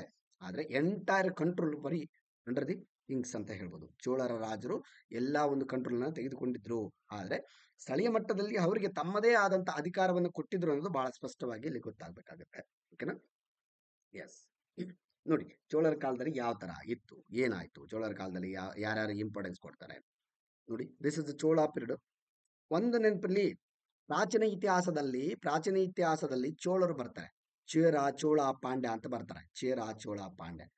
ಯಾವುದು? ಪ್ರಾಚೀನ ಇತಿಹಾಸದಲ್ಲಿ ಚೇರ, ಚೋಳ, ಪಾಂಡ್ಯ. ಓಕೆ, ಮೂವರು ಬರ್ತಾರೆ. ಇದು ಯಾರ ಒಂದು ಕಾಲದಲ್ಲಿ ಅಂದ್ರೆ, ಇವಾಗ ನೋಡಿ, ಇದು ಪ್ರಾಚೀನ ಇತಿಹಾಸದಲ್ಲಿ ಮತ್ತೆ ಮಧ್ಯಕಾಲೀನ ಇತಿಹಾಸದಲ್ಲಿ ಎರಡನ್ನೂ ನೋಡ್ತೀವಿ ನಾವು. ಪ್ರಾಚೀನ ಇತಿಹಾಸದಲ್ಲಿ ಚೇರ, ಚೋಳ, ಪಾಂಡ್ಯ ಬರ್ತಾರೆ. ಅವರೆಲ್ಲರಿಗೂ ಕೂಡ ನಾವು ಸಂಗಮ ಯುಗ ಅಂತ ಕರಿತೀವಿ. ಸಂಗಮ ಯುಗ ಅಂತ ಬರುತ್ತಲ್ಲಿ. ಆ ಸಂಗಮ ಯುಗದಲ್ಲಿ 3 ರೀತಿಯ ವಂಶಗಳು ಬರ್ತವೆ. ದಕ್ಷಿಣ ಒಂದು ದೇಶದಲ್ಲಿ ಇದು ದಕ್ಷಿಣ ದೇಶ, ಓಕೆನಾ. ಇದು ದಕ್ಷಿಣ ಭಾರತ. ನೋಡಿ, ನಾವು ಯಾವ ತರ ಮಾಡ್ತೀವಿ ಡಿವೈಡ್, ಓಕೆನಾ. ಇದು ದಕ್ಷಿಣ ಭಾರತ, ಇದು ದಕ್ಷಿಣ ದೇಶ. ಡೀಪ್ ಸೌತ್ಗೆ ದಕ್ಷಿಣ ದೇಶ ಅಂತ ಕರೆದ್ರೆ, ಇಲ್ಲಿ ದಕ್ಷಿಣ ಭಾರತ, ಇದು ಉತ್ತರ ಭಾರತ. ಓಕೆನಾ. 3 ರೀತಿಯ ಡಿವೈಡೇಷನ್ ಮಾಡ್ತೀವಿ. ಇದು ಉತ್ತರ ಭಾರತ, ಮತ್ತೆ ಇದು ದಕ್ಷಿಣ ಭಾರತ. ಪೂರ್ತಿ ಕೆಳಗಡೆ ಇರೋದು ದಕ್ಷಿಣ ದೇಶ. That is a deep south ಅಂತ ಹೇಳಿದ್ರೆ ತಪ್ಪಾಗಿಲ್ಲ. ಈ ಡೀಪ್ ಸೌತ್ ಅಲ್ಲಿ ಬಂದಂತ ರಾಜವಂಶವೇ that is Chola Chola kingdom ಅಂತ ಹೇಳ್ಬೋದು, ಚೋಳ ಎಂಪೈರ್. ನೋಡಿ, ಈ ಇಶ್ವಿನ ನೋಡ್ಕೊಳ್ಳಿ. ಅಂದ್ರೆ ಇಲ್ಲಿ ಮಧ್ಯಕಾಲೀನ ಇತಿಹಾಸದಲ್ಲಿ ಇವ್ರೇನಂತಂದ್ರೆ ಚೋಳರು ಬರ್ತಾರೆ. ಆ ಒಂದು ಚೋಳರಿಗೆ ಸಂಬಂಧಪಟ್ಟಂಗೆ ನಾವು ಸ್ಥಳೀಯ ಸರ್ಕಾರವನ್ನ ನೋಡ್ತೀವಿ. ಇದು ಸಂಗಮ ಯುಗ ಅಂದ್ರೆ ಪ್ರಾಚೀನ ಇತಿಹಾಸದಲ್ಲಿ ಎಲ್ಲ ನಾವು ನೋಡ್ತಾ ಇರೋದು. ಪ್ರಾಚೀನ ಇತಿಹಾಸದ ಒಂದು ಚೋಳ ವಂಶನ ನೋಡ್ತಾ ಇಲ್ಲ ನಾವು. ಇಲ್ಲಿ ಮಧ್ಯಕಾಲೀನ ಇತಿಹಾಸದ ಚೋಳ ವಂಶವನ್ನ ನೋಡ್ತಿದೀವಿ ನಾವು. ಮಧ್ಯಕಾಲೀನ ಭಾರತದ ಇತಿಹಾಸದಲ್ಲಿ ಚೋಳರು ಮತ್ತೆ ಬರ್ತಾರೆ. ಪ್ರಾಚೀನ ಇತಿಹಾಸದಲ್ಲಿ ಸಂಗಮ ಯುಗದಲ್ಲಿ ಅಲ್ಲಿ ಕೂಡ ಚೋಳರು ಬರ್ತಾರೆ. ಚೇರ, ಚೋಳ, ಪಾಂಡ್ಯ. ಮತ್ತೆ ಮಧ್ಯಕಾಲೀನ ಇತಿಹಾಸದಲ್ಲಿ ಇವರ ವಂಶಸ್ಥರು ಮತ್ತೆ ಬೆಳಿತಾರೆ. ಬೆಳೆದಂತೆಲ್ಲ ಅಭಿವೃದ್ಧಿ ಆಗಿ ತಾವು ಮುಂದೆ ವಂಶವನ್ನ ಕಟ್ತಾರೆ. ಈ ಸಾಮ್ರಾಜ್ಯಕ್ಕೆ ಸಂಬಂಧಪಟ್ಟಂಗೆ ನೋಡ್ತೀವಿ. ಮತ್ತೆ ಪ್ರಾಚೀನ ಇತಿಹಾಸದ ಚೋಳರಲ್ಲ, ಕನ್ಫ್ಯೂಸ್ ಆಗ್ಬಿಡಿ. ಓಕೆನಾ. ನೋಡಿ, ಚೋಳ ಒಂದು local government under the Chola administration was organised under the democratic lines. Each town and village and its assembly there were two assemblies known as Ur and Sabha. ನೋಡಿ, ಚೋಳರ ಕಾಲದಲ್ಲಿ ಎರಡು ರೀತಿದ್ದು. ನನ್ನ ಮೇಲೆ the towns and villages functioned with the help of committees formed known as ಏನು ವರಿಯಮಾಸ್. ಇಲ್ಲಿ ನೋಡಿ, ಚೋಳರ ಆಡಳಿತದಲ್ಲಿ ಇವರ ಒಂದು ಸರ್ಕಾರ ಯಾವ ತರ ಇತ್ತು, ಪ್ರಜಾಪ್ರಭುತ್ವದ ಮಾರ್ಗಗಳ ಅಡಿಯಲ್ಲಿ ಸಂಘಟನೆ ಆಗಿತ್ತು. ಓಕೆನಾ, ಅಂದ್ರೆ ಇಲ್ಲಿ ಡೆಮೊಕ್ರೆಟಿಕ್ ಸಿಸ್ಟಮ್ ಇತ್ರಿ. ನೋಡಿ, ನಾವು ಒಂದು ನಮ್ಮ ಇವತ್ತಿನ ಸಂವಿಧಾನದಲ್ಲಿ ಬೇರೆ ಬೇರೆ ಒಂದು ದೇಶಗಳಿಂದ ಬಹಳಷ್ಟು ವಿಚಾರಗಳನ್ನ ಎರವಲು ಪಡ್ಕೊಂಡಿದೀವಿ. ಆದರೂ ಕೂಡ ನಮ್ಮಲ್ಲಿ ಕೂಡ ಕೆಲವು ಒಂದು ಸಂವಿಧಾನದಲ್ಲಿ ಇವತ್ತಿಗೇನು ಬೇರೆ ದೇಶದಲ್ಲಿ ನಾವು ತಗೊಂಡಿದೀವಿ, ಎರವಲು ಪಡ್ಕೊಂಡಿದೀವಿ ಅಂತ ವಿಚಾರಗಳು ನಮ್ಮಲ್ಲಿ ಕೆಲವು ರಾಜವಂಶದಲ್ಲಿ ಇದ್ದು ಎಲ್ಲೋ ಒಂದ್ ಕಡೆ ದೇಶದ್ದಂತ ಇರ್ಲಿಲ್ಲ. ಆದ್ರೂ ಕೆಲವು ಪ್ಲೇಸ್ ಅಲ್ಲಿ ನೋಡಿ ಪ್ರಜಾಪ್ರಭುತ್ವ ವ್ಯವಸ್ಥೆ ಕೂಡ ಅಲ್ಲಿ ಇತ್ತು. ಎಲ್ಲಿ? ಚೋಳರ ಕಾಲದಲ್ಲಿ. ಆಮೇಲೆ ಅಲ್ಲಿ ಅವರು ಎಲೆಕ್ಷನ್ ಮಾಡ್ತಾ ಇದ್ರು. ಎಲೆಕ್ಷನ್ ಮಾಡಿ ರಾಜನನ್ನ, ಊರವರೇ ಅವರಿಗೆ ಡಿಸಿಷನ್. ಮತ್ತೆ ಇಲ್ಲಿ ರಾಜ ಇಂಟರ್ಫಿಯರ್ ಆಗೋದಿಲ್ಲ. ರಾಜ ಇಂಟರ್ಫಿಯರ್ ಯಾವಾಗ ಆಗೋದು? ಸಮಸ್ಯೆ ದೊಡ್ಡದಾಗಿ ಬೆಳೆದಾಗ, ಓಕೆನಾ, ಅಲ್ಲಿ ಯಾವುದೋ ಒಂದು ದೇಶ ಅಥವಾ ರಾಜವಂಶ ಆಕ್ರಮಣ ಮಾಡಿದಾಗ ಅವಾಗ ಅದನ್ನ ರಕ್ಷಣೆ ಮಾಡ್ತಕ್ಕಂಥ ಕೆಲಸ ರಾಜರು ಮಾಡ್ತಾ ಇದ್ರು. ಪ್ರತಿಯೊಂದು ಪಟ್ಟಣ ಮತ್ತು ಗ್ರಾಮವು ಅದರ ಸಭೆಯನ್ನು ಹೊಂದಿತ್ತು. ಓಕೆನಾ, ಪ್ರತಿಯೊಂದು ಗ್ರಾಮ ಮತ್ತು ಪಟ್ಟಣದಲ್ಲಿ ಸಭೆ ಹೊಂದಿತ್ತು. ಅದು ಕೇಳ್ತಾರೆ ಎಕ್ಸಾಮ್ ಅಲ್ಲಿ. ಊರು ಮತ್ತೆ ಸಭಾ ಎಂದರೆ ಏನು? ಈ ಒಂದು ಊರು ಮತ್ತು ಸಭಾಗಳು ಯಾವ ಒಂದು ರಾಜವಂಶದಲ್ಲಿ ಇದ್ದವು ಅಂತ. ಸಭಾ ಅನ್ನೋದು ನಾವು ಋಗ್ವೇದದಲ್ಲಿ ಕೂಡ ನೋಡ್ತೀವಿ. ಒಂದು ನೆನಪಲ್ಲಿ, ಇದು ಚೋಳರ ಕಾಲದಲ್ಲಿ ಇತ್ತು. ಅದರ ಜೊತೆಗೆ ಉರ್ ಅಂತ ಇತ್ತು, ಉರ್ ಅಂತ ಕೂಡ ಇತ್ತು ಅನ್ನೋದು ಕೂಡ ನೆನಪಲ್ಲಿ ನಿಮ್ಗೆ. ಓಕೆನಾ?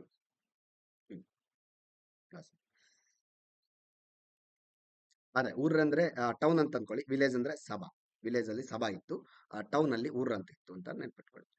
ಎಸ್, ಪಟ್ಟಣಗಳು ಮತ್ತು ಹಳ್ಳಿಗಳು ಇದ್ದವು. ಅಲ್ಲಿ ವೇರಿಯಮ್ಸ್ ಎಂದು ಕರೆಯಲ್ಪಡುವ ಸಮಿತಿಗಳು ಸಹ ಕಾರ್ಯನಿರ್ವಹಿಸುತ್ತದೆ. ಅಂದ್ರೆ ಪಟ್ಟಣ ಮತ್ತು ಹಳ್ಳಿಗಳಲ್ಲಿ ಇವಾಗೇನು ಅಸೆಂಬ್ಲಿ ಇದಾವೆ, ಲೋಕಸಭೆ, ರಾಜ್ಯಸಭೆ ಅಂತ ನಾವು ಸಂವಿಧಾನದಲ್ಲಿ ನೋಡ್ತೀವಿ.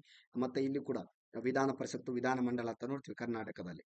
ಆದ್ರೆ ವೇರಿಯಮ್ಸ್ ಅನ್ನೋ ಒಂದು ಸಮಿತಿ ಇತ್ತು ಅಲ್ಲಿ. Assembly, this is the assembly. ಎಲ್ಲಾ ನಿರ್ಧಾರಗಳನ್ನು, ಹಳ್ಳಿ ಮತ್ತು ಪಟ್ಟಣಗಳ ನಿರ್ಧಾರಗಳನ್ನು ತೆಗೆದುಕೊಳ್ಳೋದಕ್ಕೆ ಇದ್ದಂತ ಒಂದು ಗುಂಪು, ಇದು ಸಮಿತಿ. ಈ ಸಮಿತಿ ಎಕ್ಸಿಕ್ಯೂಟ್ ಮಾಡ್ತಾ ಇತ್ತು, ಕಾರ್ಯನಿರ್ವಹಿಸ್ತಿತ್ತು ಅನ್ನೋದು ಕೂಡ ನಾವು ವಿಚಾರ ಮಾಡ್ಬೇಕಾಗುತ್ತೆ. ಆಮೇಲೆ ನೋಡಿ, ಬಹಳ ಒಂದು ಇಂಪಾರ್ಟೆಂಟ್ ವಿಚಾರ ಅಂತಾನೆ, the originally document about local government of the Cholas who were famous for village administration is Uttaramerur. Okay, Uttaramerur edict issued by the ಒಂದನೇ ಪರಂತಕ ಚೋಳ, ಫಸ್ಟ್ ಪರಂತಕ ಚೋಳ, ಉತ್ತರ ಮೇರೂರು ಶಾಸನ. ಎಸ್, ಕನ್ನಡದಲ್ಲಿ ನೋಡಿ, ದಿಸ್ ಎಡಿಕ್ಟ್ ವಾಸ್ ಇಶ್ಯೂಡ್ 1920 ಇದನ್ನ introduce ಮಾಡ್ತಾರೆ.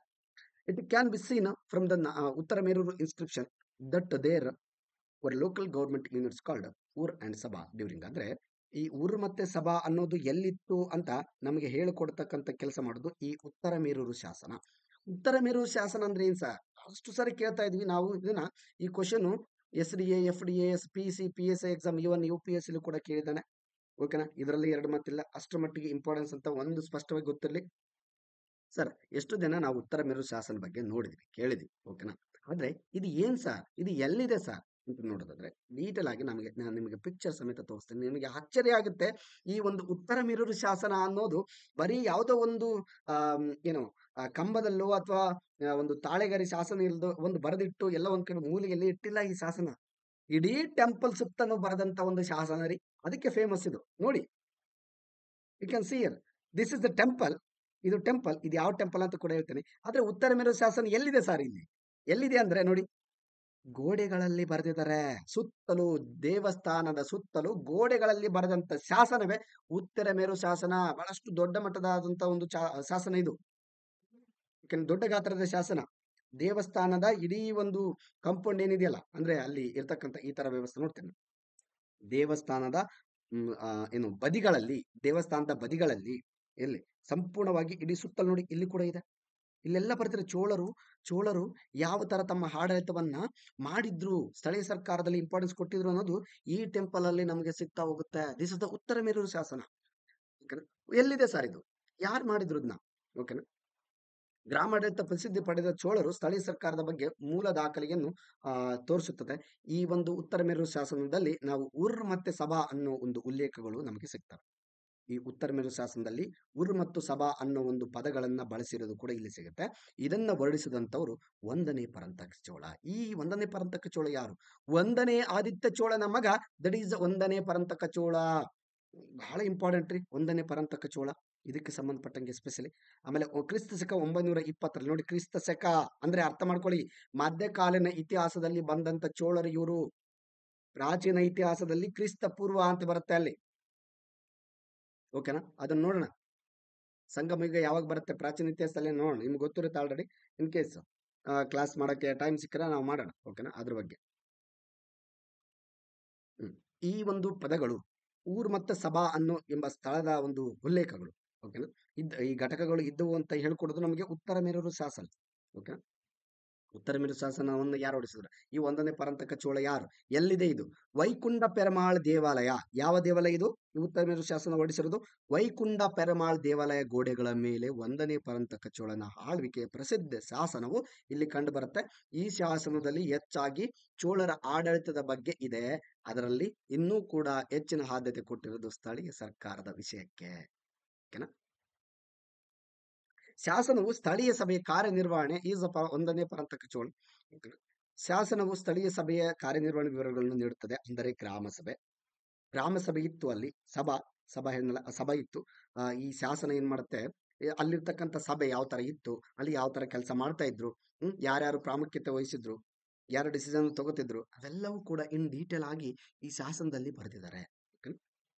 ಇದು ನಮಗೆ ಬೇಕಾಗಿರೋದು ಗ್ರಾಮ ಪಂಚಾಯತ್ ಸಂಬಂಧಪಟ್ಟ ಉತ್ತರ ಮೇರು ಶಾಸನದ ಉಲ್ಲೇಖ. ಎಸ್, ಇತಿಹಾಸದಲ್ಲಿ ಮೊದಲ ಬಾರಿಗೆ ಗ್ರಾಮ ಸಭೆ ಪರಿಕಲ್ಪನೆ ನೀಡಿದ ಮೊಟ್ಟ ಮೊದಲ ಮನೆತನ ಚೋಳ ಮನೆತನವಾಗಿದೆ. ಈ ರೀತಿಯಾಗಿ ಚೋಳರು ಕಾಲದಲ್ಲಿ ಸ್ಥಳೀಯ ಸರ್ಕಾರವನ್ನು ಕಂಡುಕೊಳ್ಬಹುದು. ನಾವು ಪ್ರಾಚೀನ ಇತಿಹಾಸದುದ್ದಕ್ಕೂ ನೋಡಿದ್ರೆ ಏನು ಇತಿಹಾಸದುದ್ದಕ್ಕೂ ಗ್ರಾಮ ಸಭೆ ಪರಿಕಲ್ಪನೆ, ಗ್ರಾಮ ಮಟ್ಟದಲ್ಲಿ ಒಂದು ಪ್ರಾಮುಖ್ಯತೆಯನ್ನು ಕೊಟ್ಟು ಆಡಳಿತ ಮಾಡೋದಕ್ಕೆ ಒಂದು ಅವಕಾಶ ನೀಡಿದಂತ ಒಂದೇ ಒಂದು ರಾಜಮನೆತನ ಹೆಚ್ಚಿನ ಆದ್ಯತೆ ಕೊಡ್ತಾರೆ. ಸರ್ ಇಷ್ಟೊತ್ತು ನೋಡಿದ್ವಲ್ಲ, ಅದು ಸುಳ್ಳು ಹಾಗಾದ್ರೆ? ಹೌದು, ಮೌರ್ಯರು ಕೊಟ್ಟಿದ್ದಾರೆ, ಗಂಗರು ಕೊಟ್ಟಿದ್ದಾರೆ, ಅವ್ರು ಕೊಟ್ಟಿದ್ದಾರೆ ಇಂಪಾರ್ಟೆನ್ಸ್. ಆದ್ರೆ ಇವರು ಸಂಪೂರ್ಣ ಅಧಿಕಾರ ಕೊಡ್ತಾರ್ರಿ ಸ್ಥಳೀಯ ಮಟ್ಟದಲ್ಲಿ. ಒಂದೇ ಮಾತಲ್ಲಿ ಹೇಳ್ಬೇಕಂತಂದ್ರೆ ಸಂಪೂರ್ಣ ಅಧಿಕಾರ. ನಿಮ್ಮ ಊರು ನೀವು ಡಿಸಿಷನ್ ತಗೊಳ್ಳಿಪ್ಪ, ನೀವು ಏನ್ ಡಿಸಿಷನ್ ತಗೊಂಡ್ರು ನಾವು ಅದಕ್ಕೆ ಬದ್ಧರಾಗಿರ್ತೀವಿ, ನಾವೇನು ಇಂಟರ್ಫಿಯರ್ ಆಗೋದಿಲ್ಲ ಅದರಲ್ಲಿ ಅನ್ನೋ ಮಟ್ಟಿಗೆ ರಾಜರು ಇಲ್ಲಿ ಅವರು ಒಂದು ರೀತಿ ತ್ಯಾಗಜೀವಿಗಳಾಗಿದ್ರು. ಅಧಿಕಾರವನ್ನ ಏನು ಇವಾಗ ರಾಜರು ಬಹಳಷ್ಟು ಜನ ನಾವು ನೋಡ್ತೀವಿ ಇತಿಹಾಸದಲ್ಲಿ ದುರುಪಯೋಗ ಪಡಿಸ್ಕೊಂಡಿದ್ದಾರೆ. ಇಂದ ನನ್ಗೆ ಬೇಕು ಎಲ್ಲಾನು, ನಾನೇ ಆಳ್ಬೇಕಿದನ್ನ. ತಂದೆಯನ್ನು ಕೊಲ್ಲಿದ್ದಾರೆ, ತಮ್ಮನನ್ನು ಕೊಲ್ಲಿದ್ದಾರೆ, ಅಣ್ಣನನ್ನು ಕೊಲ್ಲಿದ್ದಾರೆ. ಎಷ್ಟೋ ಒಂದು ರಾಜಮನೆತನದಲ್ಲಿ ಅಧಿಕಾರಕ್ಕಾಗಿ. ಆದರೆ ಇಲ್ಲಿ ಚೋಳರ ವಂಶದಲ್ಲಿ ಸ್ಥಳೀಯ ಸರ್ಕಾರಗಳಿಗೆ ಕೊಟ್ಬಿಡ್ತಾರೆ. ತಾವು ಏನಿದೆ ರಾಜರಿರ್ತಾರೆ, ಕಂಟ್ರೋಲ್ ಮಾಡ್ತಾರೆ ಪ್ರದೇಶವನ್ನು. ಇಲ್ಲಿ ಸರಿ, ಇವಾಗ ಒಂದು ನಿಮಿಷ.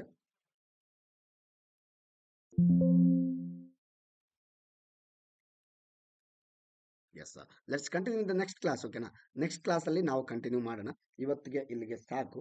ಓಕೆನಾ, ಎಸ್, ಥ್ಯಾಂಕ್ ಯು. ಬ್ರಿಟಿಷ್ ಒಂದು ಆಡಳಿತದಲ್ಲಿ ಯಾವ ಥರದ್ದು ಬಹಳಷ್ಟು ಡೀಪ್ ಆಗಿದೆ ಅದು.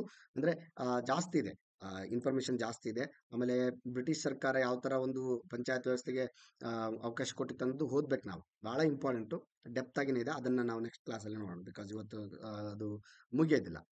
ಒಂದು ಒನ್ ಅವರ್ ಬೇಕಾಗುತ್ತೆ ಅದಕ್ಕೆ ಹೆಚ್ಚು ಕಮ್ಮಿ. Yes, okay, yes, thank you.